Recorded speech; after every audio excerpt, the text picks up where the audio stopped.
Hello সবাইকে, আশা করছি আপনারা সবাই ভালো আছেন। এটা কয়েক মাসের আগে ভিডিও ছিল, তখন আপডেট দিতে ভুলে গিয়েছিলাম।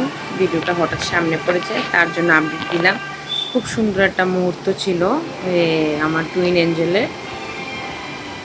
ওরা খুব খুশি হয়েছে ও যখন ওদের সামনে এসেছে।